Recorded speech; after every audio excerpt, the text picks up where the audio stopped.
আসসালামু আলাইকুম প্রিয় দর্শক। অন্য মঞ্চের আলাপচারিতায় আপনাদের সকলকে আমন্ত্রণ জানাচ্ছি। আসসালামু আলাইকুম, আদাব এবং নমস্কার। 2024 সালের এই 20শে জুলাই বাংলাদেশ পুলিশের জন্য একটি ট্র্যাজিক ডে। 24 সালের সেই জঙ্গি অভ্যুত্থানের দিনগুলোর কথা মনে পড়ে। এই 20শে জুলাই প্রথম দুজন পুলিশকে পিটিয়ে হত্যা করে রায়েরবাগ ফুটওভার ব্রিজে ঝুলিয়ে রাখা হয়েছিল। তাদের মধ্যে একজন হলো এএসআই মুক্তাদির এবং আরেকজন হলো নায়েক গিয়াসউদ্দিন। তাদের এই জঙ্গিরা প্রথমে ঘেরাও করে, তারপর তাদের মোবাইল চেক করে, তারপরে নিশ্চিত হয় যে এরা পুলিশ, তারপরে নির্মমভাবে পিটিয়ে পুলিশের দুটি লাশ ঝুলিয়ে রাখে এবং তার পরবর্তীতে অসংখ্য পুলিশকে হত্যা করা হয়েছে। এই সংখ্যাটি পর্যন্ত আজ অবধি আমরা জানতে পারিনি এবং বর্তমান সরকার নির্লজ্জের মতো সংসদে দাঁড়িয়ে বলেছে বাংলাদেশে পুলিশ হত্যার বিচার হবে না। তার মানে যেসব জঙ্গিরা পুলিশদের হত্যা করেছে বাংলাদেশ সরকার তাদের পক্ষে দাঁড়িয়েছে। আমরা তীব্র নিন্দা জানাই এবং বাংলাদেশের মাটিতে পুলিশ হত্যার বিচার একদিন হবেই। বলছিলাম তারেক রহমানের বিদ্যুৎ মন্ত্রী ইকবাল হাসান মাহমুদ টুকুর কথা। তিনি সম্প্রতি আলোচনায় এসেছেন, তার একটি বক্তব্যে বলেছেন যে কেবলমাত্র নিকৃষ্ট মানুষেরাই আওয়ামী লীগ করে। যদি তার এই বক্তব্য আমরা সত্যি ধরে নিই তাহলে মানুষ হিসেবে তিনি কেমন? আসুন আজকে তার একটু আমলনামা আপনাদের কাছে তুলে ধরি। আপনারা কিছু জিনিস জানেন, আবার অনেক কিছুই তার সম্পর্কে জানেন না এবং তার বয়স এখন 80-র কাছাকাছি। হয়তো তার স্মৃতি ভ্রম হয়েছে, অনেক কিছু তার মনে নেই, তাই আজকে একটু মনে করিয়ে দিতে চাই। তিনি ছিলেন বঙ্গবন্ধু শেখ মুজিবুর রহমানের জ্যেষ্ঠ পুত্র শেখ কামালের ঘনিষ্ঠ বন্ধু। তিনি কামালের সাথে বিভিন্ন কাজ একসাথে করতেন। একটা অপপ্রচার আছে শেখ কামালকে নিয়ে যে শেখ কামাল নাকি ব্যাংক ডাকাতি করতে গিয়েছিলেন। তো সেই সময় তিনি যে মাইক্রোবাসটায় চড়ছিলেন শেখ কামাল, সেই মাইক্রোবাসে এই ইকবাল হাসান টুকুও ছিলেন। এই ইকবাল হাসান টুকু শেখ কামালের এত ঘনিষ্ঠ বন্ধু ছিল যে টুকু তার স্ত্রীর সাথে বিয়ের আগে যখন প্রেম করতেন তখন টুকুর যে হবু শ্বশুর তিনি কলকাতায় বদলি হয়ে গেলেন। কলকাতায় বাংলাদেশ হাই কমিশনের ডেপুটি হাই কমিশনার ছিলেন। তো অনেকদিন টুকু সাহেবের তার প্রেমিকার সাথে দেখা নেই, খোঁজ খবর নেই। তিনি কলকাতা যেতে চাইলেন, কিন্তু টুকু সাহেবরা তখন তো ছাত্র মানুষ, তাদের তত টাকা পয়সা নাই। শেখ কামাল তখন তার বন্ধুদের কাছ থেকে চাঁদা তুলে 120 রুপি দিয়ে তাকে কলকাতা পাঠিয়েছিলেন এবং ইকবাল হাসান টুকু সেবার কলকাতা গিয়ে তার প্রেমিকার সাথে দেখা করতে পারেননি, কারণ তার বাপ খুবই কড়া প্রকৃতির ছিলেন এবং তিনি এই টুকুর মতো একজন বেকার ছেলের কাছে মেয়ে দেবেন না। তিনি স্পষ্ট বলে দিয়েছেন যে টুকু যদি একটা ভালো চাকরি করে তাহলে তিনি ভাববেন তার মেয়ে বিয়ে দেবেন কিনা।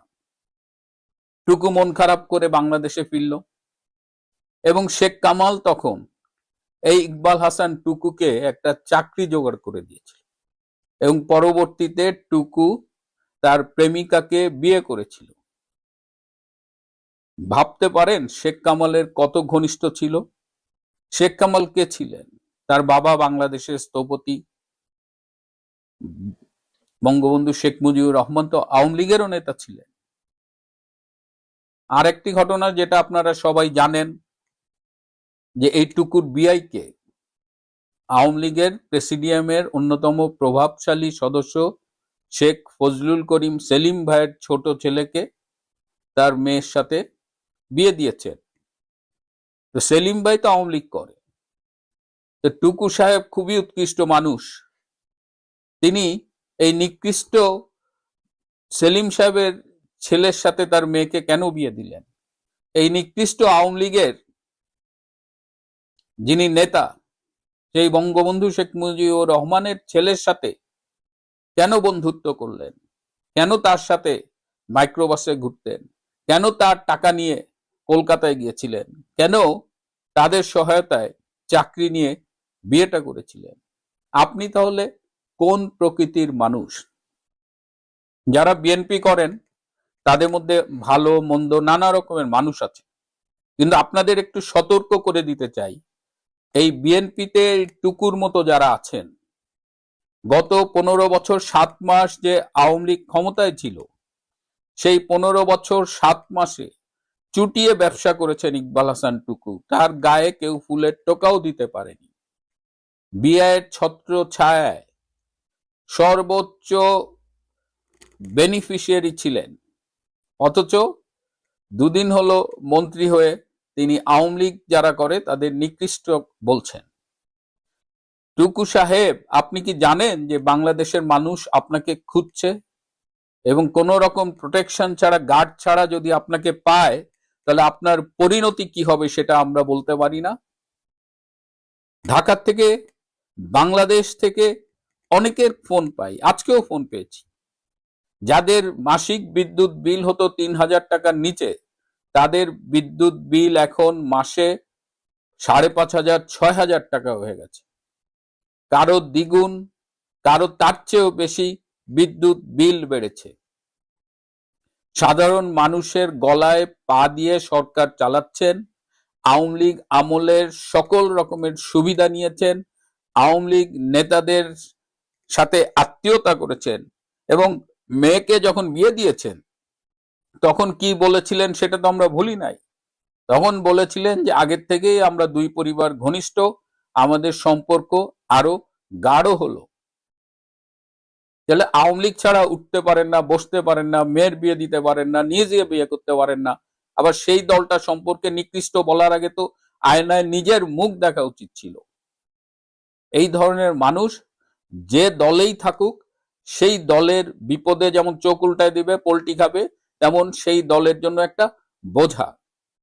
তারেক রহমানের উচিত তাকে অবিলম্বে মন্ত্রিত্ব থেকে সরিয়ে সাধারণ মানুষকে একটু স্বস্তি দেওয়া।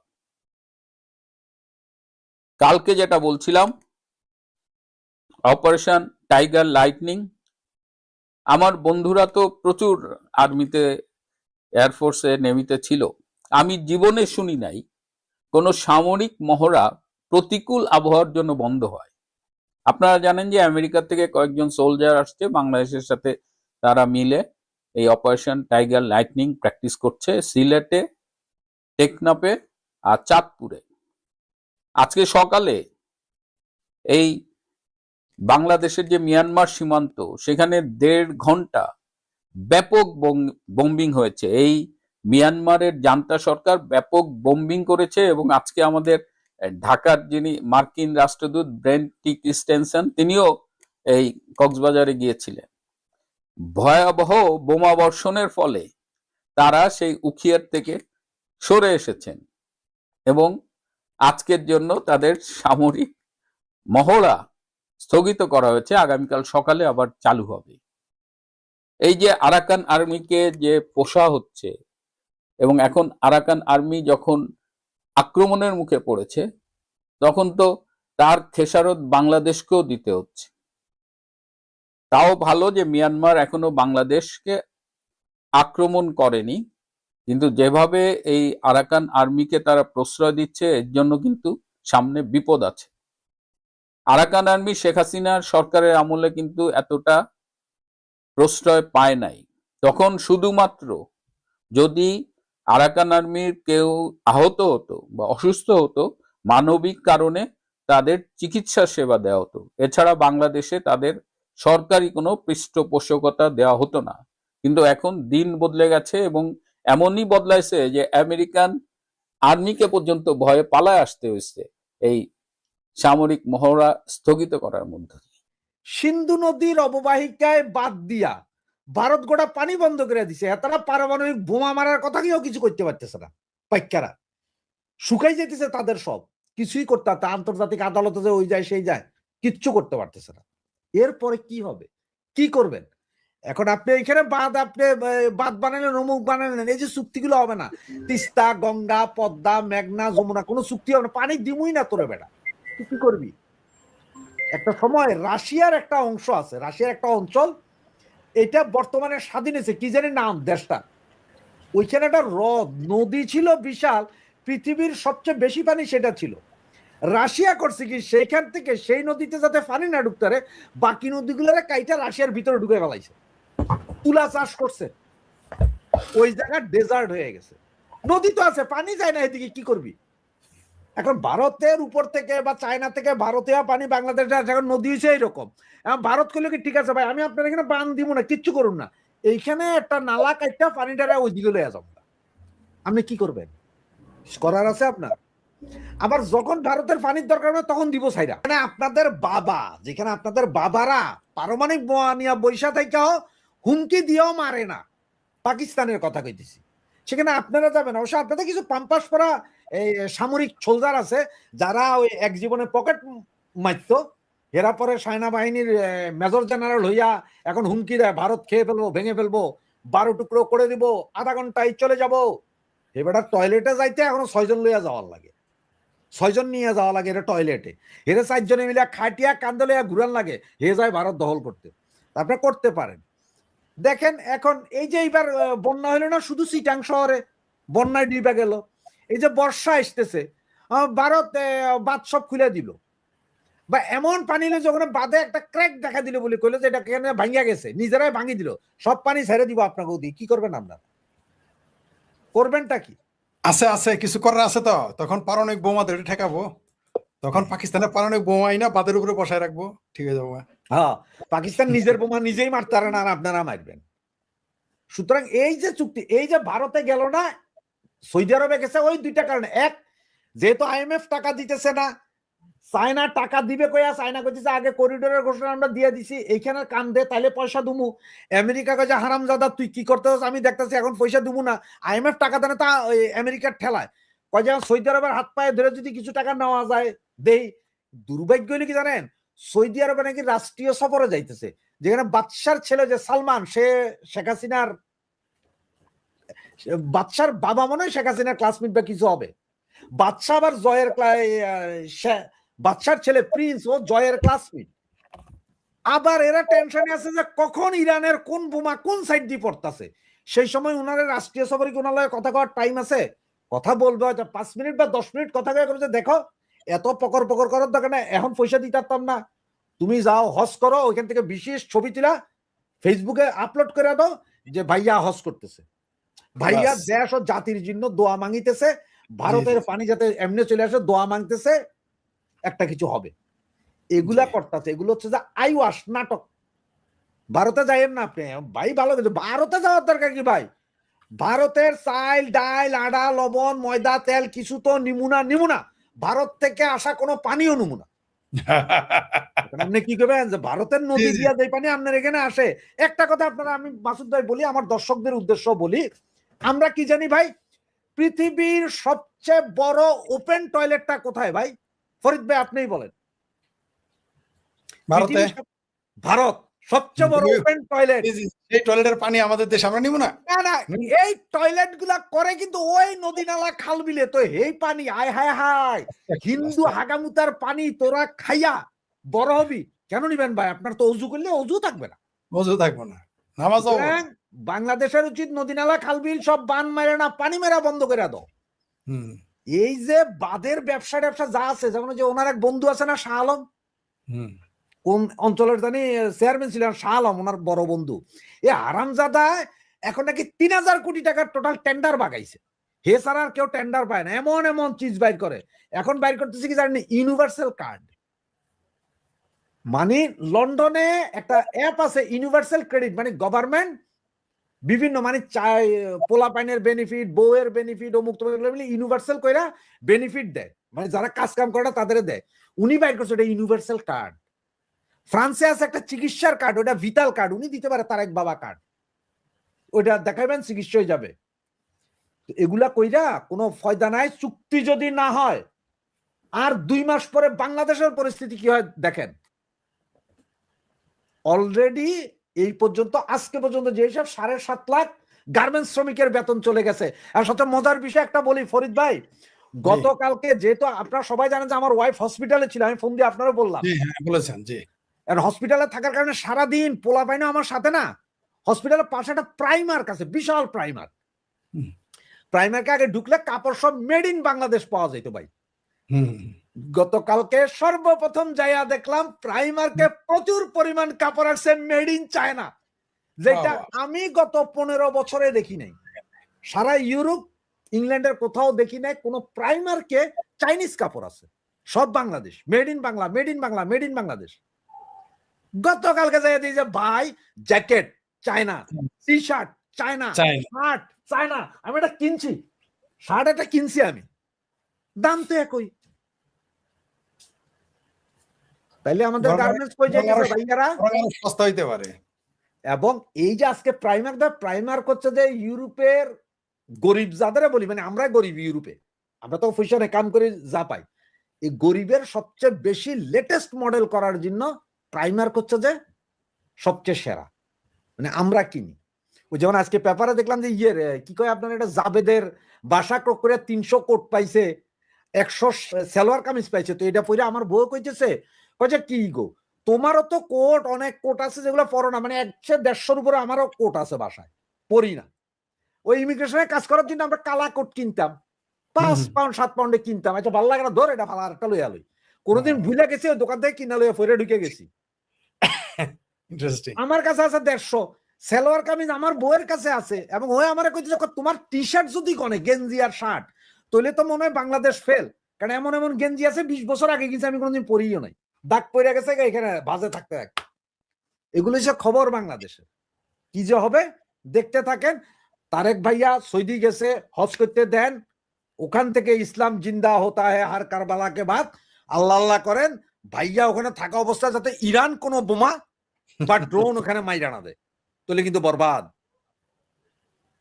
জি জি জি বলতেছি, জামাতের আমি তাকেই বলি, জামাতের এক নেতা বলেই রাখছে তো, তাহের নাকি ফাহের, সে তো বলছে বাংলাদেশকে জাকাতাই না খাওয়াবে, তো সমস্যা কি? নাম্বার 1। এবার আসি পানিতে। মানে আপনি যত দৌড়াদৌড়ি করেন, যত ঘরই আপনি লেপেন, আপনার দুয়ারে যদি কালি থাকে, সারা ঘর যতই লেপেন, মানুষ কিন্তু ওইটা দেখবে না। তা আপনি এই যে চাইনা যাইতেছেন, সৌদি আরব যাইতেছেন, দোয়া করি কয়দিন পরে আমেরিকাও যাবেন, আরো দোয়া করি রাশিয়াতেও যান, আরো দোয়া করি আপনি ফ্রান্স, ইউরোপ, এই যে হায়দ্রাবাদ প্রতিবেশীর সাথে দেখা করি, ইউনিসের সাথে দেখা করে আসুক। লন্ডন গেছিল দরকার লন্ডন আবার যাক, কোনো সমস্যা নেই। লন্ডন অবশ্য যাবে না, কারণ জানে লন্ডন গেলে যদি আবার ফিরে না আসে, ওই ভয় অনে যাবে না। তো অন্যান্য সারা দুনিয়া যতই আপনি ঘুরেন, আমাদের জামাল ভুইয়া ভাষায় খাঁটি একটা গল্প আছে যে পড়শির সাথে না ফষ্টি খাটে না। আপনি দেখেন না যে বাংলাদেশ এইটুকু একটা রাষ্ট্র, একটা ডিমের সমান, একটা মুরগির ডিমের সমান। ভারত হলো একটা মুরগি, বাংলাদেশ হলো ডিমের সমান, মুরগির ডিম। সে ডিমেই এত জ্বালাইতেছে ভারত কিছু বলতে পারতেছে?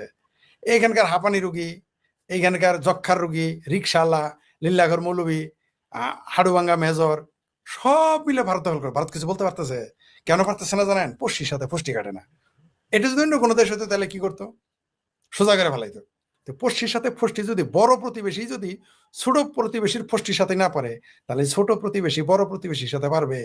আপনি ওই যে আমার উত্তরটা আপনি দিয়ে দিয়েছেন আপনার শেষের দিকে, প্রশ্ন শেষের দিকে। আপনি এত বেরেজ বানাবেন, হ্যান করেন গাতেন, আরে ভাই আপনার তো আসল জিনিসই নেই, আপনার তো কাঁচামালি নাই, আপনার তো পানি নাই, আপনি বাতরা দিবেন, ওই বাতরাই তো আপনার লস। অর্থাৎ আপনি গোডাউন বানায় রাখলেন, আপনার গোডাউনে মাল যাবে না, লাভ কি ভাই? আপনি রাস্তা বানাইলেন, গাড়ি নাই, অথবা গাড়ি বানাইলেন, রাস্তা নাই, লাভ কি? কোনো ফায়দা আছে? 50,000 কোটি আবার 70,000, বাংলাদেশে তো কোনো বাজেট এখানে থাকবে না। যদি যদি আল্লাহর গজবে এই সরকার আরো 1 বছর টিকে, তাহলে ওই 50,000 জায়গায় 60, 70, 80,000, 1 লাখ কোটি টাকা হবে, কোনো সমস্যা নাই। কিন্তু সমস্যা তো ওইটা দেখতেছি না আমি। মানে আসল ঘরের ফসল নাই, ঢেকির ঘরে চান্দুয়া। আপনার নিজের ঘরে খাটের খবর নাই, নিজের ঘরের সিলিং এর খবর নাই, নিজের ঘরের ওয়ালের প্লাস্টারের খবর নাই, আপনি ঢেকির ঘরে চান্দুয়া টানাইতে গেলে হবে? এই দেশের মানুষের চাকরি নাই, এই দেশের মানুষের ব্যবসা নাই, এই দেশের মানুষের অর্থনৈতিক অবস্থা একেবারে যার পর নাই খারাপ। তাহলে আপনি সেইখানে কি আপনি ব্যারেজ বানাইলেন না কি বানাইলেন? ব্যারেজ ধুয়ে দিয়ে পানি খাবেন আপনি? আপনি এক নেককে দেন আর টেক নেককে দেন, কি কাজ মানুষের এই দেশে? আপনি এই যে কেবল একটা লাইভ উদাহরণ শুনলেন, যেখানে তারা কোনোদিন বাংলাদেশি কাপড় ছাড়া দেখে নাই, সেখানে এখন চাইনিজ কাপড়। আপনি রপ্তানি নাই, আপনি কি করে খাবেন? এই দেশটার যদি রপ্তানি না হয়, আপনি আমদানি করবেন, টাকা পাবেন কোথায়? সৌদি আরব ধরে নিলাম, এই পর হাতে পায়ে ধরার পর কিছু নিয়ে আসলো, কয়দিন চলবেন? চলতে পারবেন এইভাবে? একটা টাকা এই দেশে বিনিয়োগ নাই, বিদেশি বিনিয়োগ তো নাই, এই ব্যাপারে তো আলাপই নাই। এই দেশে দেশীয় বিনিয়োগ নাই। আপনি আমাকে বলেন কোন বিএনপির নেতা, কোন আওয়ামী লীগের নেতা, কোন আওয়ামী লীগ সমর্থিত বিএনপি সমর্থিত ব্যক্তি এই বাংলাদেশে বিনিয়োগ করেছে, দেশি বিনিয়োগ আপনি বলেন তো। বরং আমরা দেখলাম বাংলাদেশের একজন অস্ট্রেলিয়ান বাংলাদেশি বংশোদ্ভূত অস্ট্রেলিয়ান, সে 4 লক্ষ কোটি টাকার বিনিয়োগ করবে মোদির ভারতে। বাংলাদেশে তো 4,000 কোটি টাকা বিনিয়োগ করতে শুনলাম না। তো যেই দেশে না দেশি বিনিয়োগ আছে না বিদেশি বিনিয়োগ আছে, সেখানে মানে বাদ চাঁদ পর্যন্ত নিয়ে যান, আপনি ওই বাদ উঠাইতে উঠাইতে উঠাইতে উঠাইতে আকাশের চাঁদ পর্যন্ত ঠেকান, তাতে কার কি যায় আসে? কার লাভ আছে? লাভের মধ্যে এটুকু হবে, ওই যে একজন বলেছে যে রেলের কোনো কিছু না করতে 313 কোটি টাকা মায়ের ভোগে চলে গেছে।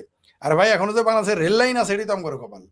আর একটু উদাহরণ দেই, বিএনপি ক্ষমতায় আসলে রেল লাইন হাওয়া হয়, আমাদের এলাকা থেকে দেখছি, নিজের চোখে দেখছি এগুলো, রেল লাইনই খাই ফেলে। তো দেখেন অন্তত কপাল ভালো যে রেল লাইনটা খাই ফেলে নাই। এইটা দেখেন, টাকা খাইছে তো টাকা খাবেই, আর 17 বছর ভোগা নাঙ্গা, আর তো খাবেই। এই এদের খাওয়ার সুযোগ আর ডিসেম্বর পর্যন্ত, যত খাইতে পারে কি করবে আর? না আছে দেশি বিনিয়োগ, না আছে বিদেশি বিনিয়োগ, এখন তো সরকারের টাকাই খাবে, তাছাড়া তোর উপায় নাই, জনগণের টাকাই খাবে, ছাড়া তোর উপায় নাই। তো আপনি যেটা বললেন, এই ব্যারেজ বলেন আর যাই বলেন, বরং ভারত যখন বাংলাদেশের বিরুদ্ধে আরো শক্ত অ্যাকশনে থাকবে। এখনো তো ভারত কোনো সরাসরি অ্যাকশনে যায় নাই, ভারত তখন এখন তো ইনডাইরেক্ট আসতেছে। তাও ইনডাইরেক্ট কয়টা পদ্ধতি নিয়েছে, সে এখন ব্যস্ত আছে পাকিস্তানকে টুকরা করবে। ভারতের ভিতরে কিছু লোক আছে, ভারত তেরে টিকরো হোঙ্গা ইনশাল্লাহ ইনশাল্লাহ স্লোগান দিত, বাংলাদেশের লোক ভারত খায়া ফেলাবে গিলে। তো ওই দিক দিয়ে ভারত আস্তে আস্তে পাকিস্তান, কেউ কেউ গজওয়াতুল হিন্দ করতে চায়, মার্শাল ওইদিকে ভারত গজওয়াতুল পাকিস্তান করে ফেলছে। তো ভারত তো তার ওইদিকে চিন্তা নিয়ে ব্যস্ত আছে। এখন দেখেন আর কিছুদিন যাক, যাওয়ার পরে দেখেন এগুলো চুক্তি আরো করতে বলেন, আরো ঘাঁটি দিতে বলেন, আরো করিডোর দিতে বলেন। আবার বলি পশ্চির সাথে ফষ্টি খাটবে না। সে আমাদের ভাতেও মারতে পারবে ভারত, পানিতেও মারতে পারবে, পানি দিয়েও মারতে পারবে, পানি না দিয়েও মারতে পারবে। এটা জিনিস মনে রাখেন, ভারতের সাথে ফষ্টি খাটবে না। জি ধন্যবাদ। ভারত, চায়না এবং রাশিয়া, তারা, ভারত আর রাশিয়া তো পরীক্ষিত বন্ধু একে অপরের। ভারতের সাথে তার রাশিয়ার সামরিক চুক্তি রয়েছে, এই মুহূর্তে 5,000 রাশিয়ান সৈন্য ভারতের ভিতরে অবস্থান করতেছে, তাদের দীর্ঘমেয়াদী সামরিক চুক্তি, এবং তারা পরস্পরের পরীক্ষিত বন্ধু।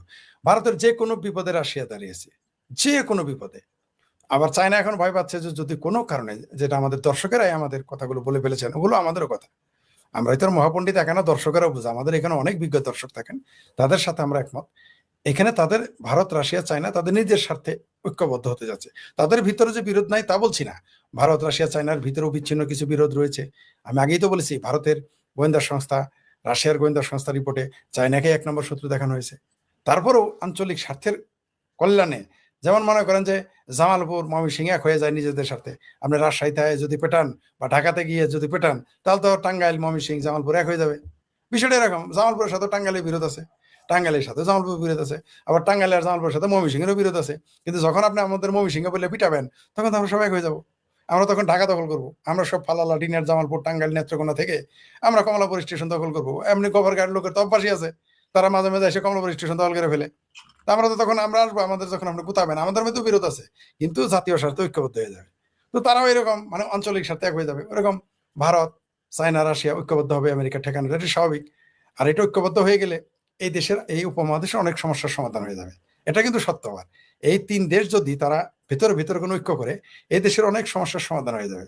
পাকিস্তান ভাঙতেছে, ইরানের সাথেও লেগে যাবে, পাকিস্তান ইরানের সাথে লাগার 1 মাসের মধ্যে দেখবেন পাকিস্তান কয়েক টুকরো হয়ে যাবে। তো এই গেমগুলো নিয়ে তারা ব্যস্ত আছে। এইখানে চায়না আর বাংলাদেশ সম্পর্ক বলি, বরং শেখ হাসিনা আসলে এখানে ভারতেরও প্রজেক্ট চলে, এখানে চায়নারও প্রজেক্ট চলে, রাশিয়ারও প্রজেক্ট চলে। মানে ভারতই হচ্ছে, মানে আওয়ামী লীগ সরকারই হচ্ছে ব্যবসায়ীদের জন্য একটা প্রকৃত প্ল্যাটফর্ম। মানে আপনি খেয়াল করেন, বিএনপি কে যারা ক্ষমতায় আছে, ব্যবসা হচ্ছে না, লোকাল ব্যবসা হচ্ছে না, আন্তর্জাতিক ব্যবসা, কিছু হচ্ছে না। তো তাহলে ব্যবসায়ী যদি না চলে, সরকার ধুয়ে আপনি পানি খাবেন। পোলার আপনি বিয়ে করাইলেন, পোলার বইয়ের বাচ্চা হয় না, তো তার একটা আমরা পোলার হাঙ্গা করাবেন, এটাই স্বাভাবিক মানে আমাদের দেশের প্রেক্ষাপটে। বা মেয়ারে বিয়ে দিলেন, দেখলেন যে জামাই বন্ধা, মানে জানতে পারলেন কোনোভাবে, ওই যত ভালো পাপি থাকে আস্তে করে একদিন মেয়ে সরাই নিয়ে চলে যাবে, যত ভালো জামাই হোক, দেখতে যত সুন্দর থাকুক, এটাই স্বাভাবিক। তো আপনি যে উদ্দেশ্যে এটা করেছেন, যে উদ্দেশ্যে এই দেশে এত কিছু ঘটানো হয়েছে, ব্যবসায়ী যদি না হয়, তাই সরকার দিয়ে আপনি ধুয়ে পানি খাবেন। একমাত্র যেমন এই যে যখন তারেক রহমান থাকবে, এখানে জঙ্গিবাদী সমস্যা থাকবে, ব্যবসা হবে না, তাহলে একসাথে দুইটা সমস্যা। কিন্তু যখন অন্তত শেখ হাসিনা সরকার থাকে, জঙ্গিবাদীরাও ভয় থাকে, ব্যবসা বাণিজ্য হয়, তো তাহলে মানুষ তো ওইটাই যাবে। চায় না, দেখবে কিরে ভাই, ভারত শেখ হাসিনা ছিল আমার ব্যবসা তখন হয়েছে, এখন বাংলাদেশ থাকতে আমার ব্যবসা হয় না, তখন কি করবে? তো সঙ্গত কারণেই এই তাদের চুক্তি 3 দেশের ঐক্য হয়, এটা প্রভাব পড়বে বাংলাদেশে। শেখ হাসিনার জন্য কি, এটা শেখ হাসিনার জন্য পজিটিভ হবে। জি, ধন্যবাদ। দেশের অবস্থাটা ঠিক ওই রকম হয়েছে, এমন প্রেমে পড়ছে ভাই, না পারতেছে গিলতে, না পারতেছে উগলাইতে গলার এখানে। ইরান রে যেমন ওই যে আমেরিকা যেমন মনে করছিল যে ওই রাষ্ট্রপতি তুলে নিয়ে গেছে দেশ আমার ভেনিজুয়েলা, ইরানে বোমা হামলা করে মনে করছে যে খোমেনি মরে গেলে তো হাদিয়া আয়াতুল্লাহ শেষ। এখন এটা যে ইরান যে গলার কাটা হয়ে গেছে এইটা বুঝে নাই, ঠিক বাংলাদেশের অবস্থা এটা। কাটা এমন জায়গায় বিচ্ছে, না পারতেছে গিলতে, না পারতেছে উগলাইতে, কিছুই করতে পারতেছে না, অপারেশন করেও লাভ হইতো না। সব এখন উপরওয়ালার হাতে, আল্লাহ আল্লাহ করতে থাকেন, দেখেন উনি কি করে, কি দেয় আর কি। এই ভারতের যিনি গৃহমন্ত্রী, তিনি আসলে পশ্চিমবঙ্গে এসে বা চিকেন নেকের এরিয়ায় গিয়ে সেখানে তিনি যে থ্রেটটা করেছেন, এই ভূমি তো কারো বাপের না, অর্থাৎ সোজা কথাই বলছে, তোর বাপের সম্পত্তি এখানে আসবি। বিষয়টা এরকম জামালের ভাষায় বলছে, তোর বাপের সম্পত্তি পাইছে, আর আমি এইরকম বক্তব্য আর কি, যে আমার বাপের জমি তুই কথা বলস কেন, এরকম কথা বলছে। তিনি আসলে থ্রেট করেছেন যারা বাংলাদেশের এই মুহূর্তে মুসলেকা সরকারকে যারা পৃষ্ঠপোষকতা দেয়, তাদেরকে তিনি সরাসরি থ্রেট করেছেন। কারণ বাংলাদেশকে থ্রেট করা তার কিছুই নাই। কারণ তিনি, ভারত যখন বাংলাদেশকে থ্রেট করবে, থ্রেটই করবে না, সে সরাসরি তখন তার মতো করে কাজ করে যাবে। কিন্তু ভারত তো বোকা না, সে পথের কচু, পশ্চাৎ দেশে ডলবে না, ওই ঝুঁকি সে নিবে না। ভারত তার মতো কাজ করে যাবে। এই যে দেখেন না, এইখানে বাংলাদেশে আসছিল, কত মচমচায় বাংলাদেশকে গিলে খাবে, কিন্তু পাকিস্তান গিলে খাইতে গিয়ে দেখলো পাকিস্তান ভেঙে যাচ্ছে। তো এইটাই হলো ভারতের খেলা।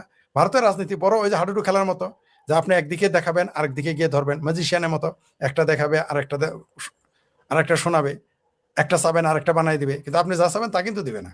সে বহু কিছু বানাবে, কিন্তু আপনি যা মনে মনে চান তা কিন্তু না, সে তার মতো করে দেয়। ম্যাজিশিয়ান এত কিছু বানায়, ওটা কিন্তু তার আগে থেকে রেকর্ড করা থাকে, মানে তার কাছে আছে কি কি বানাবে, আপনি চাইলে তো আর দিবে না। তো এরা এই খেলাটা এখানে খেলতেছে। অমিত শাহ এখানে সরাসরি, ভারতের গৃহমন্ত্রী সরাসরি বাংলাদেশের মৌলবাদী শক্তি এবং বাংলাদেশের উগ্রবাদী শক্তি এবং বাংলাদেশ সরকারকে যারা পৃষ্ঠপোষকতা করতেছে, তাদের সরাসরি তিনি হুমকি দিয়েছেন, এবং সেই হুমকিটা যাদের কানে পৌঁছা তাদের কানে পানি চলে গেছে।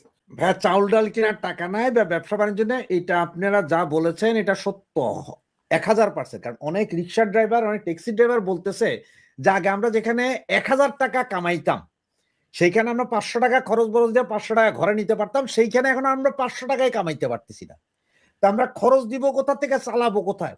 এবং আমি মনে হয় এর আগেও একদিন বলছিলাম যে আমার বাসায় আমার বাবাকে এবং আমরা গেলে টেলে আমাদের পরিবারের রান্নাবান্না যে মহিলাটি করতেন, ওনার সাথে এখনো মাঝে মধ্যে আমরা ফোনে কথা বলি, জিজ্ঞেস করে উনি আমরা কেমন আছি সবাই।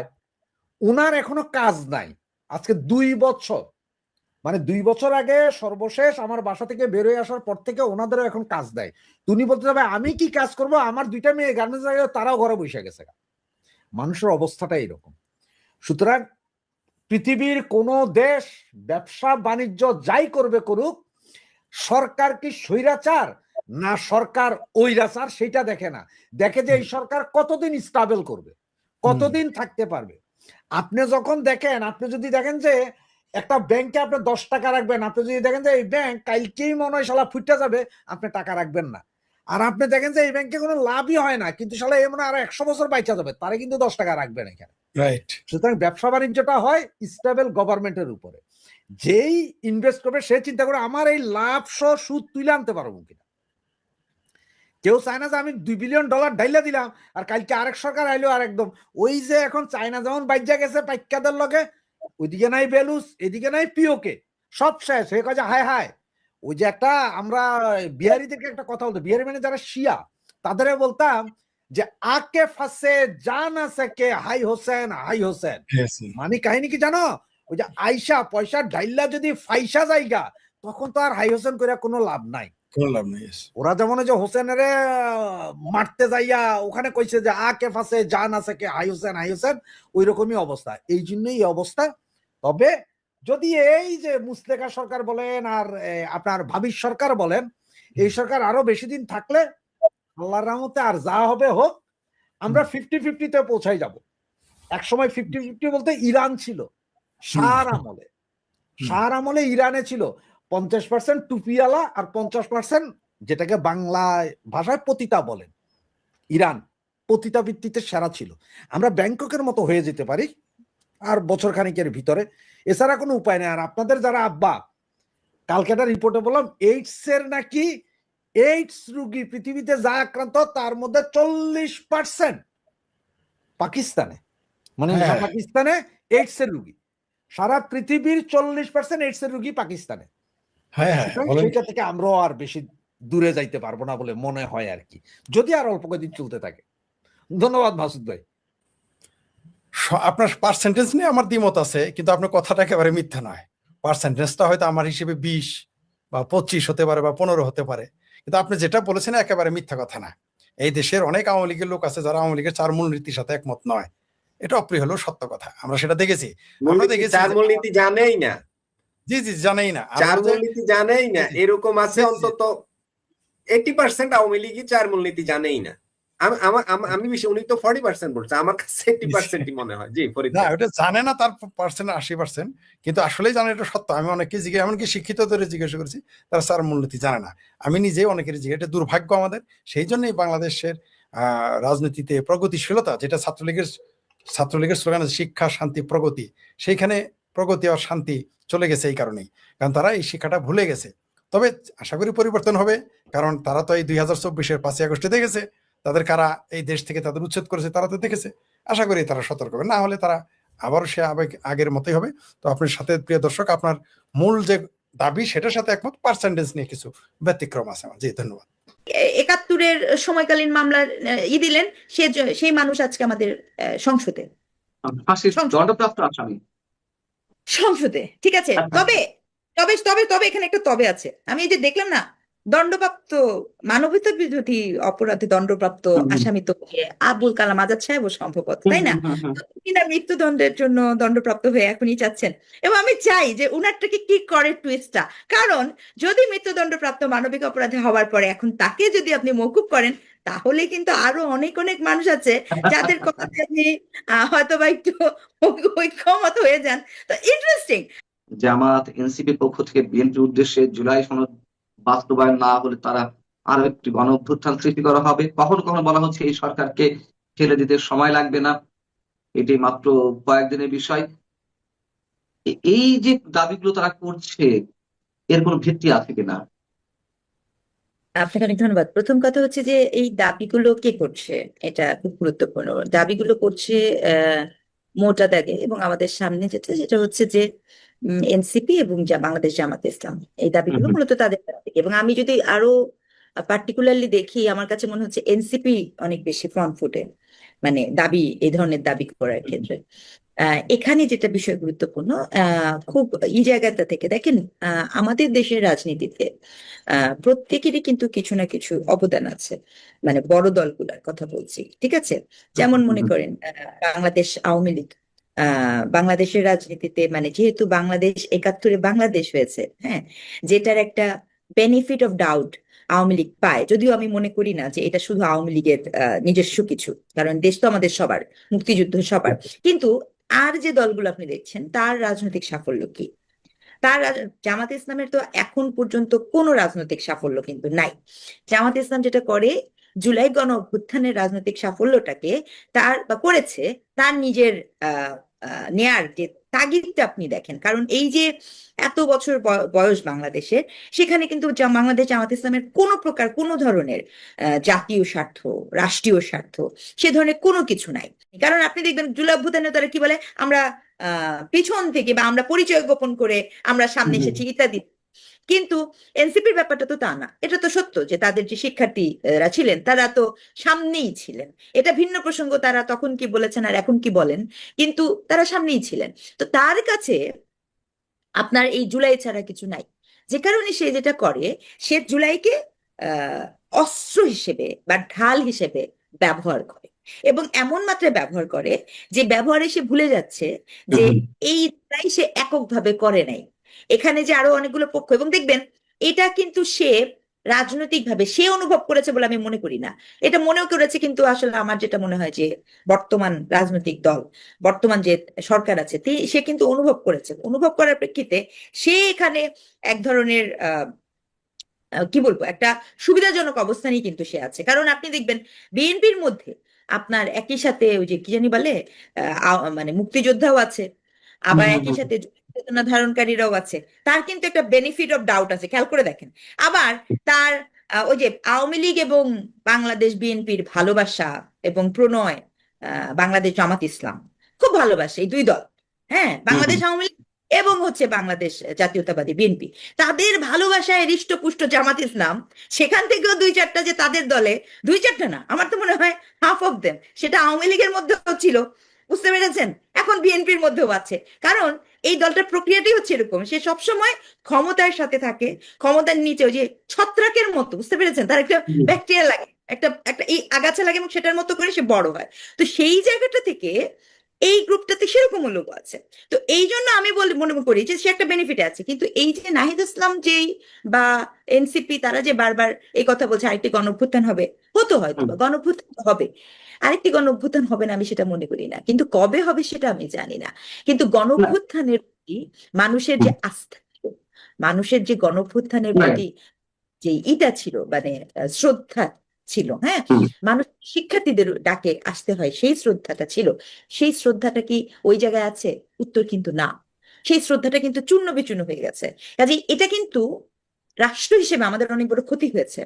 মানে এটা খুব ক্ষতিকর একটা ইতিহাস রচনার জন্য ক্ষতি, এবং এই ক্ষতির ক্রিয়োদাংশ, সিংহভাগ দায়িত্ব তাদেরকেই নিতে হবে যারা এই গণ অভ্যুত্থানকে মনে করে যেটা তাদের, এবং সেটি মনে করে যখন একটি ফার রাইটিস্ট গ্রুপ, একটি উগ্রপন্থী গ্রুপ, একটি অযৌক্তিক গ্রুপ, একটি কি বলবো একটি মানে ভীষণ রকমের সন্ত্রাসী, মব সন্ত্রাসী সহজ করে, এই ধরনের গ্রুপগুলা যখন এই অভ্যুত্থানের ভাগিদার শুধু না, নিয়ন্ত্রণকর্তা বনে গেছে, তখন রাষ্ট্র হিসেবে বাংলাদেশের মানুষ আসলে কিন্তু আতঙ্কিত এবং ভীত।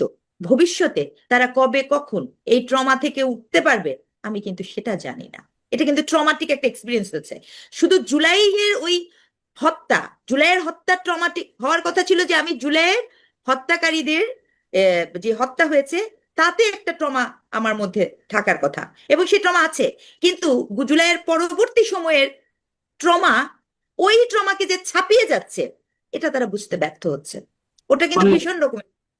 আপনি বলতে চাচ্ছেন যে জুলাই গণ অভ্যুত্থানে সাধারণ মানুষ, আমাদের মতো মানুষরা যে প্রতারণার শিকার হয়েছে, সেটিতে টোটালি একটা বৃহৎ অংশ ট্রমাটাইজড হয়ে আছে, বিষয়টা কিরকম? জি, এবং এটা কিন্তু ম্যাক্সিমাম মনে করেন যে মানুষটা মানে যারা ওইখানে রাজপথে মানে অর্থাৎ জীবন বাজি নিয়ে যারা ওখানে থেকেছে, তারা কিন্তু ভীষণ রকম ভাবে ট্রমাটাইজ। কেন ট্রমাটাইজ পান্না ভাই, আমার বলতে কোনো দ্বিধা নাই। মানে তাদেরকে মানে এই যে যা কিছু হয়েছে দেশের পরে, মানে আমি তো এটা ভেবে যাইনি, বা এক্স ওয়াই জেড, তারা তো এটা দেখার জন্য, এইটা দেখার জন্য এখানে যান নাই। এইটা তারা ভিভিডলি বুঝেন। আবার উল্টা দিকে এই যে আরেকটি দল আওয়ামী লীগ, আমি জানি না তাদের কি হয়েছে, তাদের এই যে কথা, বিধ্বংসীমূলক কথা, হ্যাঁ, হুমকি ধামকিমূলক কথা, ঠিক আছে, খেয়াল করবেন, এটা আরো ভয়ঙ্কর।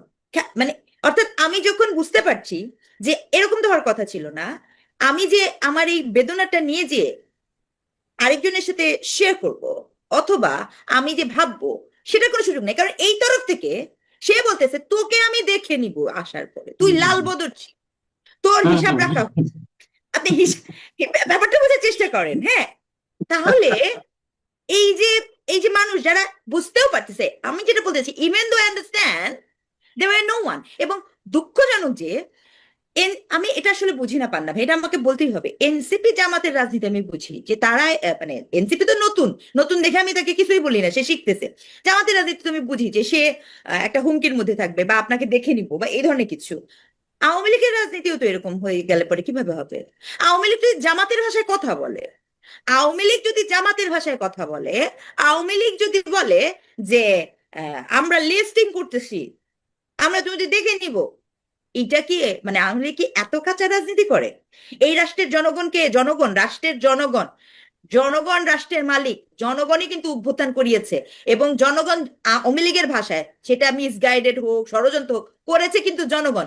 সেই জনগণকে আপনি সকাল বিকাল হুমকি দিবেন, এই তোমাকে দেখে রাখবো, এই তুমি লাল বদর, এই তুমি সুবিধাবাদী, এক একটা করে করবো, তাহলে ওই জনগণ কি কখনো ওই রকম একটি দল কি করে? তাহলে আওয়ামী লীগ কি নিজেদেরকে ওরকম জামাত ইসলামের মতো একটা তৃতীয় শ্রেণীর রাজনীতির দল হিসেবে নিজেদেরকে প্রতিষ্ঠা করতে যাচ্ছে?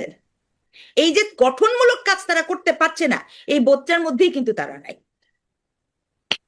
এটা এটা খুব গুরুত্বপূর্ণ একটা কথা বলেছেন। আমি এর আগে কারো মুখ থেকে শুনিনি, খুব ভালোভাবে বিশ্লেষণটা করেছেন। এই ধরনের যে লাল বদর উল্লেখ করে যাদেরকে হুমকি দেওয়া হচ্ছে, আমি ধরে নিয়েছি যারা একটু বিভিন্ন শ্রেণী পেশার জায়গা থেকে নেতৃত্ব স্থানীয় জায়গা ছিল, অথবা পেশাগত জায়গা থেকে একজন শিক্ষক হিসেবে আপনার যে ভূমিকা, বা একজন সাংবাদিক হিসেবে আমার মতো যারা আছেন তাদের যে ভূমিকা, তারা যে প্রথমে না বুঝেই এই কোটা আন্দোলনের সমর্থন দিয়েছিল, তারা বুঝতে পারেনি অনেকে যে বিহাইন্ড দ্য স্ক্রিনে কি আছে, তাদেরকে লাল বদর বলা হচ্ছে। কিন্তু আসলে যে সাধারণ মানুষ, লাখো কোটি মানুষ অংশ নিয়েছিল, তাদেরকেও যে পক্ষান্তরে লাল বদর বলা হচ্ছে, এবং তারাও বিষয়টা কিভাবে বিবেচনা করছে এটা আওয়ামী লীগ ভেবে দেখছে না। আওয়ামী লীগের সম্ভবত এর মধ্যে যে আরো একবার পরাজয় হতে পারে, আমি সেটি মনে করি। আপনার সাথে আমি একমত, সম্পূর্ণ একমত। আহ আহ প্রশ্ন হচ্ছে যে তাহলে এই যে গণ অভ্যুত্থানের বারবার একটা ভয় দেখানো হয়, এরা কি নিজেরা মনে করছে যে এখন তাদের জনসভাগুলোতে কজন মানুষ অংশগ্রহণ করে? আবু সাইদের যে অনুষ্ঠান ছিল গত 16 তারিখে, সেখানে মুক্তিযুদ্ধ বিষয়ক মন্ত্রী আহমদ আজম খান তিনি সরাসরি স্টেজে বললেন যে আবু সাইদের অনুষ্ঠানে এরকম ফাঁকা কেন, স্টেজের সামনে অডিয়েন্স পর্বটা এরকম ফাঁকা কেন? এরা কি এগুলো বুঝতে পারছে না, নাকি শুধু ফাঁকা আওয়াজ দিয়ে যাচ্ছে? এই যে অস্ত্র হিসেবে যদি ব্যবহার করছে, আপনি বলছিলেন। রিয়া গোপের বাবা মাকে কি আপনি আপনি কোথাও দেখেছেন? না, আমি তো এখন পর্যন্ত দেখিনি। আচ্ছা, আমি কিন্তু দেখিনি। হ্যাঁ, রিয়া গোপের বাবা মাকে দেখিনি। তাহলে এই যে উনি তো ভিকটিম, একটা পার্মানেন্ট ভিকটিম না রিয়া গোপের মানে পরিবার। এই পরিবারগুলো আপনার প্রতিনিয়ত এই পরিবারগুলো কি এটা বুঝবে? এই পরিবারগুলোর অবস্থা একটু বোঝার চেষ্টা করেন। আমি আপনাকে যেটা বারবার বলছি, সে কি দেখে? সে দেখে হচ্ছে যে যারা পাওয়ারে আছে তাদের কারণে আমরা হারিয়েছি, আর যারা চলে গেছে তারা বলছে যদি তারা আসে, ইভেন তো আমি হারিয়েছি, আমার আরো হারানোর বাকি আছে। বিষয়টা বোঝার চেষ্টা করেন যে কতখানি ভয়ঙ্কর একটা সিচুয়েশনে তখন না তো সেই মানুষটা ওই যারা আছে তাদের মহাত্ম বর্ণনা করতে যায়, না তো সেই মানুষটা যারা গেছে তাদের কোনো কথা শুনতে যায়। এই যে ক্রাইসিস, এটা কিন্তু একটা বিগ ক্রাইসিস। সংকট, অবশ্যই অবশ্যই। আমি আরো একটা বিষয় আপনার কথার মধ্যে যেটা বলেছেন বিএনপি প্রসঙ্গে, বিএনপি কি আসলে একটা দোদুল্যমানতার মধ্যে আছে, শ্যাম রাখি না কুল রাখি এই অবস্থায়, নাকি তারা আসলে মনে করছে যে 71-এর চেয়ে জুলাইটাই আসলে অনেক বড় কিছু, মানুষের সামনে এটি এভাবেই শো অফ করতে হবে, এভাবেই তুলে ধরতে হবে? এই জন্য আপনি দেখুন যে আমি অন্তত দেখেছি, বলতে সমস্যা নেই, যতটুকু না ইউনূস সরকার তো সব শেষ করে দিয়েছে, রিসেট বাটনে প্রেস করে 71-এর আমাদের সবকিছু ম্লান করে দেওয়ার চেষ্টা করেছিল, এবং খানিকটা কোনো কোনো ক্ষেত্রে সফল হয়েছে। কেন এই মুহূর্তে এসেও প্রায় 5-6 মাস হতে চলে বিএনপি সরকারের মুক্তিযুদ্ধ ভিত্তিক যে স্মৃতি নিদর্শনগুলো ছিল, যেগুলো ধ্বংস করা হয়েছে, তার কোনো কিছুই এখনো পর্যন্ত সংস্কারের উদ্যোগ নেওয়া হয়নি। মুক্তিযোদ্ধাদের বিষয়ে কোনো ধরনের কোনো নতুন কোনো কথা বলা হয়নি, শুধুমাত্র তাদের ভাতা বৃদ্ধির বিষয়ে বোধহয় গতকাল একটি স্টেটমেন্ট এসেছে। এছাড়া সবকিছুতে জুলাই জুলাই জুলাই জুলাই নিয়ে আমাদের আপত্তি ছিল না, কিন্তু যখনই জুলাইকে 71-এর কাছাকাছি নিয়ে যাওয়ার চেষ্টা, বা তাকে মেলাইন করে উপরে নিয়ে যাওয়ার চেষ্টা, তখনই তো অবশ্যই সেখানে নিরপেক্ষতার কোনো জায়গা থাকে না। আমি সাংবাদিক হিসেবে আর নিরপেক্ষ থাকতে পারি না, নিশ্চয়ই আপনি শিক্ষক হিসেবে নিরপেক্ষ থাকতে পারেন না 71-এর পক্ষে অবস্থান করার কারণে। বিএনপি কেন এই দোদুল্যমনতা ভুগছে, আপনার কি মনে হয়? আমার কাছে কিন্তু বান্না ভাই এই ক্ষেত্রে আমার মনে হয় না বিএনপির কোনো দোদুল্যমানতা আছে। I don't think so. আমার কাছে যেটা মনে হয়, আপনি বলতে পারেন বিএনপি কেন ইনিশিয়েট গ্রহণ করছে না। হ্যাঁ, মানে প্রশ্নটা আমি একটু করে বলছি যে ইনিশিয়েট গ্রহণ করার কথা, সে ইনিশিয়েট গ্রহণ করছে না। আপনি খেয়াল করে দেখেন যে এনসিপি কি বলছে যে সে জুলাই সনদ করতে চাচ্ছে না। আবার আপনি যে বলছি যে মুক্তিযোদ্ধা, যেমন অবশ্যই আপনি দেখেন নাই বিএসএস হামিদুর রহমানের ভাস্কর্যটা কেন ভাঙা হচ্ছে বলছে, আমি জানি না। আমি বলতে চাই যে বিএনপির মুক্তিযোদ্ধা বিষয়ক মন্ত্রণালয়ের মন্ত্রী মহোদয় তিনি যে বক্তব্য দিয়েছেন, আমার যতদূর মনে পড়ে উনি মাদ্রাসা কেন্দ্রিক বক্তব্য দিচ্ছেন, তিনি এই বিষয়ে কোনো বক্তব্য দিচ্ছেন না। এটি ভীষণ রকমের জবাবদিহিতা ডিমান্ড করে, একদম স্পষ্টত। কারণ উনার মন্ত্রণালয়ে উনি কি কাজ করছেন সেটা তো আমরা জানতে চাইতে পারি না, মানে আমাদের জানার যাওয়ার জায়গা আছে, কিন্তু সেই বিষয়ে আমি দেখতে পাই তাকে কোনো ধরনের জবাবদিহিতার মধ্যে আনা হয় না। তাহলে এই যে আনা হয় না, এই আনা হয় নাটা কিরকম অসুখ জানেন? এই আনা হয় না, এই যে আপনি যেটাকে বলেন দোদুল্যমানতা, এটা হচ্ছে যে কওমি জননী হবার অসুখ, ভাইরাস। যেতে পেরেছি, মানে আমি নেগোশিয়েটের মধ্যে থাকবো, বোঝাতে পারলাম? কিন্তু ওই শিক্ষাটা নেননি। যদি বিএনপি সে শিক্ষাটা না নেয়, সেটা তো অচিরেই বিএনপি সেটা ভোগ করবে, এটা খুব সহজ কথা। কিন্তু এই মুহূর্তে বিএনপি বেনিফিট অফ ডাউটে আছে, এটাও আমি বলতে চাই। বেনিফিট অফ ডাউটে থাকার কারণেই একে তো দেখেন, এই যে আমার হাতের নখের এই যে কালো দাগটা এখনো আছে, মানে ভোটের দাগটা, বুঝাতে পেরেছি? তো এই জায়গাটা, এটা আমি এবং আমি বলেছি, এটা যতদিন না যাবে ততদিন পর্যন্ত এই সরকারের নামে কিছু বলবো না। এটা যাওয়ার পরে সমালোচনা করা শুরু করব, মানে একটা সময় দিব। কিন্তু ঘটনাটা হচ্ছে যে আপনি এই মুহূর্তে বিএনপির বেনিফিট অফ ডাউটটা কি? বেনিফিট অফ ডাউট হচ্ছে ওই যে আমি আপনাকে বললাম, একটা হচ্ছে অলরেডি এই মব সন্ত্রাসী বনাম হচ্ছে কি থ্রেট সন্ত্রাসী, যে নাম এখন আওয়ামী লীগের হয়েছে, হ্যাঁ, আলবদর, লালবদর, তারপরে আরো কি কি জঘন্য জঘন্য ভাষা ব্যবহার করেন। তো এগুলো এই এই এই দুয়ের চক্রে একটা বেনিফিট অফ প্রিভিলেজ কিন্তু বিএনপির আছে, এক।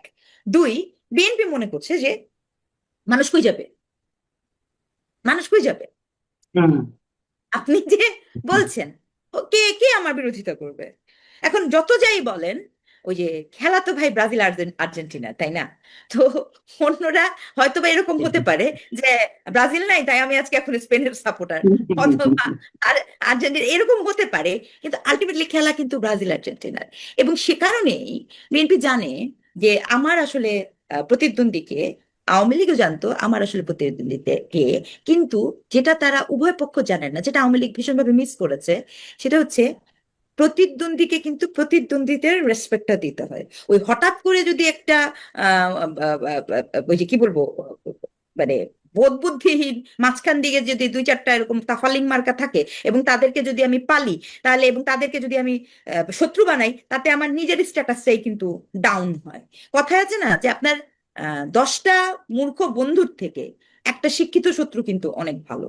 সমস্যা হচ্ছে এরা দুজন, যে দুইজনের শিক্ষিত শত্রু, এইটা আওয়ামী লীগও মিস করেছে, এটা যদি বিএনপিও মিস করে, এটা বিএনপির সমস্যা। কারণ আপনি যখন শত্রুতাও করবেন, আপনি যখন প্রতিদ্বন্দ্বিতা করবেন, তখন সেটা কোয়ালিটি এবং ইভেন হতে হয়। এটা যদি ডিসকোয়ালিফিটিফুল হয়, অর্থাৎ আপনি এই জায়গায় আছেন, আরেকজন পক্ষ এখানে আছে, সে জানেই না যে বলবো কি।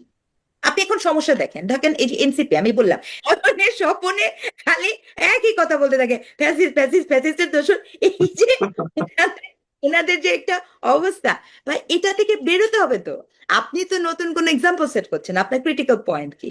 আপনি নিজে মনে করেন যে স্ট্রাকচারের মধ্যে ভাঙতে হবে, আপনি নতুনই করবেন, আপনি যোগ্যতাকে গুরুত্ব দিবেন। কিন্তু আপনি কি যোগ্যতাকে গুরুত্ব দিয়েছেন, নাকি পুনরায় আপনি সেই দলগত আনুগত্যকে গুরুত্ব দিচ্ছেন? আপনি কি যৌক্তিকতাকে গুরুত্ব দিচ্ছেন?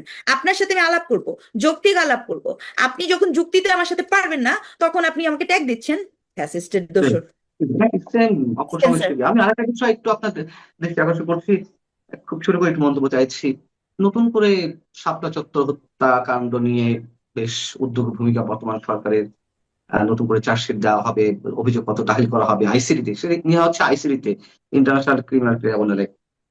আমার প্রশ্ন হচ্ছে যে ধরুন ইউনূস সরকারের সময় 21শে আগস্ট গ্রেনেড হামলার সব ধরনের আসামি বের হয়ে গেল। আচ্ছা, আসামি বের হোক, কিন্তু আসলে কি ঘটেছিল ওই সময়, তারা আসামি হতে পারে, অথবা পুলিশকে নতুন করে তদন্ত প্রতিবেদন দেওয়ার কথাও বলা হয়নি আদালতের পক্ষ থেকে। তাহলে পৃথিবীর বুকে 21শে আগস্ট বলে কোনো ঘটনা ঘটেনি। এটিএম আজহার ইসলাম ফাঁসির দণ্ডপ্রাপ্ত আসামি বেরিয়ে গেলেন। বিডিআর হত্যাকাণ্ড নিয়ে নতুন তদন্ত কমিশন হলো, আবার এখন শাপলা চত্বর নিয়ে নতুন করে নাড়াচাড়া হচ্ছে। তারপরে আওয়ামী লীগ আমাদের সব যা করা হয়েছিল সব বাজে জিনিস, সব অবৈধ প্রক্রিয়া হয়েছিল, এখন যেগুলো হচ্ছে সেগুলো কি আমরা বৈধ প্রক্রিয়া বলতে পারি? অথবা আবার যখন আওয়ামী লীগ ফিরে আসবে তখন তো এগুলো সব বাদ দিয়ে দেওয়া হবে। আমরা কোন চক্করের মধ্যে আছি, কোন দুর্বৃত্তায়নের মধ্যে আছে? আমাদের বিচার ব্যবস্থা কি সরকারি অঙ্গুলি নির্দেশে এভাবে পরিচালিত হতে থাকবে? এটা তো খুব দুঃখজনক। আমি তো আপনাকে বললাম যে দেখেন এই যে তবে হ্যাঁ, আমি কিন্তু পার্সোনালি শাপলা চত্বরের কেসটাতে আমি কিন্তু পরবর্তীতে কত 2 মাস আগেও যখন একবার শাপলা চত্বরের কেসটা আনা হয়েছিল, তখন কিন্তু এগেইন, এবং ওই সময়ও কিন্তু একটা রিপোর্ট দেখেছিলাম যে তার যে ক্লেম, তাদের যে ক্লেম, সেই ক্লেমের কোনো এভিডেন্স খুঁজে পাওয়া যাচ্ছে না, তাই দেখেন এটা কিন্তু দেখা যাচ্ছে। আচ্ছা, 21শে অগস্টের গ্রেনেড হত্যা মামলা বা 21শে অগস্টের এটা খুবই এই যে আহ কি গ্রেনেড হত্যা বলেন বা ইভেন ইভেন আমি বারবার কিন্তু এই যে জুলাইয়ের হত্যাটাও আনবো, মানে এই বিষয়গুলো আপনি অমুকে করেছে বলে দায় চাপানোর রাজনীতিটা, এটা তো ভয়ঙ্কর রকমের প্রবলেমেটিক এবং সব মিথ্যা। দেখেন, এটা তো মিথ্যা না। ধরেন আপনি যে 21শে অগস্টের গ্রেনেড হামলাতে ওনার নাম কি, জিল্লুর রহমান সাহেবের স্ত্রী, হ্যাঁ, তিনি তো মানে আইভি রহমান আইবুর রহমান তিনি তো মারা গেলেন। তো আপনার সামনে একটা লাশ ভিভিডলি আছে, রাইট? আপনি সেটাকে কি করে অস্বীকার করেন? আবার মনে করেন, কিন্তু যেটা আমি বলছি হেফাজতের ইসলামের যে ইসেতে যেটা হচ্ছে, সেটা যখন জিজ্ঞেস করা হচ্ছে তখন কিন্তু শাপলা চত্বরে যেটা জিজ্ঞেস করা হচ্ছে তখন কিন্তু সুবীর মুস্তফা, এটা আমার দায় না, আমি সাংবাদিক সুবীর মুস্তফার নামটা মেনশন করতে চাই, তিনি বলছেন। তারপরে হচ্ছে, হ্যাঁ সরি, সাবির মুস্তাফা। তারপরে হচ্ছে আপনার এটা কি বলে, বিবিসি রিপোর্টের মধ্যেও দেখা যাচ্ছে, অন্যান্য জায়গায় হেফাজতের একজনকে জিজ্ঞেস করা হলো, আমি দেখলাম যে আপনাদের কত সংখ্যা, উনারা কিন্তু নিজেই বলছেন যে সংখ্যাটা কিন্তু ওরকম না, ক্যাজুয়ালিটি হতে পারে। তা এটা উনাদের বক্তব্য। আমার কথা হচ্ছে যে ওই হত্যা হোক, গ্রেনেড মামলার হত্যা হোক, আমি আবারও মিন করছি, হেফাজতের যদি একজন দুজনও মারা যায় সেই হত্যা হোক, গ্রেনেড হামলার হত্যা হোক, জুলাই তো অবশ্যই। এই যে হত্যা তো আপনার কোনো একটা সুরাহা হইতে হবে ভাই। হত্যা হওয়ার পরে তো আপনি বলতে পারেন না যে এগুলো কিছু হয় না, না এটা বলতে পারেন না তো আপনি। আজকে আপনি এটা বলছেন, আজকে আপনি 21শে অগস্টের কথা বলছেন, কালকে কিন্তু ঠিক একইভাবে মানুষ এরকম এই যে উদ্ভট টাইপের কথা কিভাবে একটা রাজনৈতিক দল বলতে পারে? মনে করেন এই যে জুলাইয়ের যে এতগুলো মানুষ মারা গেছে, এই যে ইয়ামিন, রিয়াগো, এগুলো তো আপনি জানি তাই না? পান্না ভাই, আমরা জানি। কারা মারলো সেটি হচ্ছে প্রশ্ন। এটা ভিন্ন প্রসঙ্গ। হ্যাঁ, মানুষটা তো মারা সেটি। গেছে, কিন্তু মারা তো কেন গেছে। জেনে- হ্যাঁ। মারা তো গেছে। কিভাবে মারা গেছে, কারা মারলো সেটা ইনভেস্টিগেট করে তার বিচার নিশ্চিত করা হচ্ছে আপনার সুশাসন। আপনার আর্গুমেন্টেশন অফ লাইন হবে সেটা। আপনি যদি ওইটা বলেন যে কেউ তো মারা যায় নাই, ওটা ই হলো, তাহলে তো এই বিষয়টা হলো না। তাহলে তো কালকে ভাই একই ঘটনা আপনার ক্ষেত্রেও ঘটবে, আমার ক্ষেত্রেও ঘটবে। এই যে একটা বেসিক গ্রামার, এই গ্রামার যদি না বোঝা যায়, দুঃখ তো ওখানে। এটা আপনি বললেন না জুলাইয়ের বেদনা, আপনার তো দেখেন পান্না ভাই, আমি তো প্রতারণার বোধিসূতি না, আমি কিন্তু বেদনার তো হচ্ছে। কারণ আর কতবার আপনি 71-এর সময়কালীন মামলার দিলেন, সেই মানুষ আজকে আমাদের সংসদে ফাঁসির দণ্ডপ্রাপ্ত আসামি। সংসদে, ঠিক আছে। তবে তবে তবে তবে এখানে একটা তবে আছে। আমি এই যে দেখলাম না, দণ্ডপ্রাপ্ত মানবতা বিরোধী অপরাধে দণ্ডপ্রাপ্ত আসামি তো আবুল কালাম আজাদ সাহেব সম্ভবত, তাই না? কিনা মৃত্যুদণ্ডের জন্য দণ্ডপ্রাপ্ত হয়ে এখনই চাচ্ছেন। এবং আমি চাই যে উনারটাকে কি করে টুইস্টটা, কারণ যদি মৃত্যুদণ্ডপ্রাপ্ত মানবিক অপরাধে হওয়ার পরে এখন তাকে যদি আপনি মওকুফ করেন, তাহলে কিন্তু আরো অনেক অনেক মানুষ আছে যাদের কথাতে আপনি হয়তো বা একটু ঐক্যমত হয়ে যান। তো ইন্টারেস্টিং কেন জানেন? তার কারণ হচ্ছে আপনি আজকে এখানে একটা গুবলেট পাকাবেন, ওই গুবলেটটার ফলাফল কিন্তু আপনাকে অন্য জায়গাতেও নিতে হবে। সো দ্যাটস ওয়াই আমি বলছি যে আপনি যদি ইনস্টিটিউশনকে ঠিক না করেন, আপনি যদি সিস্টেমকে ঠিক না করেন, তাহলে আসলে আমরা আগাতে পারবো। নমস্কার, আমি তরুণ ঘোষ। যে যোগাযোগটা মার্কো রুবিওর সঙ্গে জয়শঙ্করের, তাতে পরিষ্কার বোঝা যাবে যে মার্কিন যুক্তরাষ্ট্র কতটা ঘাবড়ে আছে এই অর্থে যে তাদের একের পর এক যত আছে না, সব তো ক্যাচ কট। এর আগে ম্যাথু ভ্যান ডাইক ধরা পড়লেন, আবার ডেরেক ফিলিপ তিনি আসাম থেকে ধরা পড়লেন। গত পরশু দিনকে আরো একজন ধরা পড়েছেন। এই ধরা যে পড়াটা, তার ভিডিওটা এবার সমাজ মাধ্যমে প্রকাশ হয়ে গিয়েছে। আসামেরটা প্রকাশ হয়নি, খবরে শুধু বেরিয়েছে, আমিও খবর করেছিলাম।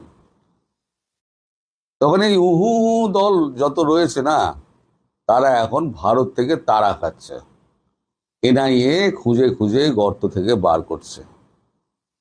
এর ওপরেও কিন্তু চোখ ছিল গত পরশুদিনকে ইনি নেপাল থেকে মানে নেপালে যাওয়ার জন্য 534 নম্বর ভারতীয় পিলারের কাছে তিনি দাঁড়িয়েছিলেন। ওপারে কোনো নেপালে কোনো যোগাযোগ আছে, সেখানে তাকে নিয়ে যাওয়া হবে। এখন গ্রামবাসীরাও অত্যন্ত সতর্ক হয়ে গিয়েছে, তাদেরকে সবাইকে ট্রেনিং দেওয়া হয়েছে যে অপরিচিত লোক দেখলেই তারা যেন ঝপাঝপ ধরা পড়ে, ধরে নেন। আসামেও যেটা হয়েছিল, আমাদের নেপাল বর্ডার সীমান্তও সেটাই হলো। গ্রামবাসীরা ধরে একেবারে চ্যাংদোলা করে তাকে নিয়ে এলো। তার শরীর দেখলে আপনারা বুঝতে পারবেন যে সে কতটা শক্তপোক্ত। আমি ভিডিওটা সাইডে লাগিয়ে দিচ্ছি, আপনারা দেখুন। আমি মিউট করে দিয়েছি যাতে চেঁচামেচির কথাবার্তাগুলো শোনা না যায়। এই শরীর কি একজন সাধারণ মানুষের হতে পারে? সাধারণ মানুষের নয়। ইনি একজন উহুদের একজন চেলা, যিনি ভারতবর্ষে ঢুকে নানান রকম অর্থনৈতিক এবং কুকর্ম, সন্ত্রাসবাদী কুকর্ম করার প্ল্যান ছিলেন। তবে তাকে ধরার পর তিনি বিভিন্ন রকমের গল্প শোনাচ্ছেন। কখনো বলছেন তার থাইল্যান্ডে তার পাসপোর্ট হারিয়ে গেছে, ওখান থেকে তিনি সমুদ্রপথে শ্রীলঙ্কা গেছেন, আবার সমুদ্রপথে তিনি কলম্বো থেকে তিনি তামিলনাড়ুতে চলে এসেছেন। আচ্ছা, যদি কোনো লোকের পাসপোর্ট যদি বিদেশে হারিয়ে যায়, তাহলে তিনি কি করবেন? পুলিশের সঙ্গে যোগাযোগ করবেন এবং তিনি যাবেন কোথায়? তার এমবেসির কাছে সাহায্য চাইতে। ইনি কোথাও যাননি, নানান রকম, কখনো কম্বোডিয়া বলছে, কখনো থাইল্যান্ড বলছে, কখনো বলছে মায়ানমার সীমান্ত। আসলে হচ্ছে যেটা শেষে বলেছেন সেটাই হচ্ছে আসল, যেখান থেকে ম্যাথু ভ্যান্ডাইক তিনি ধরা পড়েছিলেন। আসাম হয়ে যখন কলকাতা হয়ে যখন যাচ্ছিলেন, চোখ রাখা হয়েছিল কপাকপ ম্যাথু ভ্যান্ডাইক সহ আরো 4জন না 5জন ইউক্রেনীয়কে ধরা হয়, যারা ওই বিদ্রোহীদের ড্রোন ওড়ানো শেখাচ্ছিল। কি করে ড্রোন তৈরি করা যায়, ম্যানুফ্যাকচারিং করা যায়, কি করে তাকে ওড়ানো যায়, কি করে তাকে কন্ট্রোল করা যায়, সেই সমস্ত ট্রেনিং দিচ্ছিল। ইনিও হয়তো তাদের মধ্যে একজন। তিনি হয়তো একটু দেরি করে ধরা পড়ার খবরটা পেয়ে একটু দেরি করে যাচ্ছিলেন এবং বিমানবন্দর হয়ে যাননি। তিনি সরাসরি নেপাল হয়ে কাঠমান্ডু থেকে বিমান ধরে তিনি কোনো রকমে বেরিয়ে যেতেন, বা উহুদের দেশ তাকে উদ্ধার করে নিয়ে যেত।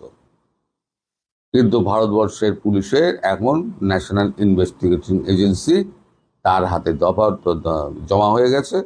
এবার তার তো দফা রফা, এবার তো যা হবার তাই হবে। এখন এই যে ভারত জুড়ে এখন যে অভিযান চলছে, আইএসআই সব পালিয়ে গেছে, একটাও অবশিষ্ট নেই, সব পালিয়ে গেছে। সব ওই আমাদের পিওজেকে রাস্তা ধরে সন্ত্রাসবাদীদের সঙ্গে তারা যে যোগাযোগ করা হয়, পালিয়ে গেছে। এদিকে শোনা যাচ্ছে আবার আর একটা গল্প, সেটা হচ্ছে অমিত শাহ বলেছেন 10 লক্ষ মাসে পশ্চিমবঙ্গ থেকে বাংলাদেশে পুশব্যাক করা হয়েছে। কোনো হায় তবা নেই, কোনো মিছিল নেই, কোনো প্রতিবাদ নেই, না ওপারে না এপারে।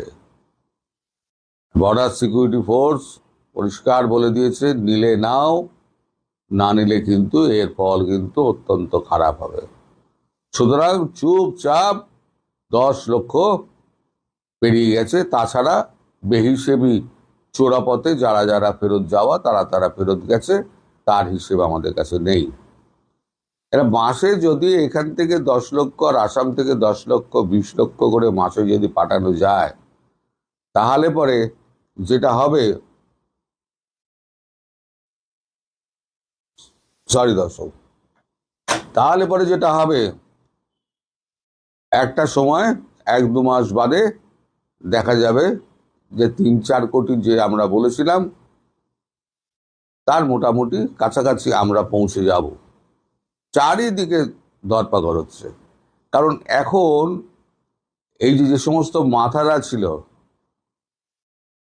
যারা এই সমস্ত এই পারে ঢোকাতো, আধার কার্ড প্যান কার্ড সমস্ত বানিয়ে দিত, তাদের সব তুলে নেওয়া হয়েছে। শাহজাহান, শওকাত মোল্লাদের মতো প্রচুর মানুষ আছে মালদা, মুর্শিদাবাদ, দক্ষিণ 24 পরগনা, উত্তর 24 পরগনা থেকে ঢোকাতো, তাদের সব জমা হয়ে গেছে এবং তাদের সিন্ডিকেট ভেঙে গেছে। তাদের সিন্ডিকেট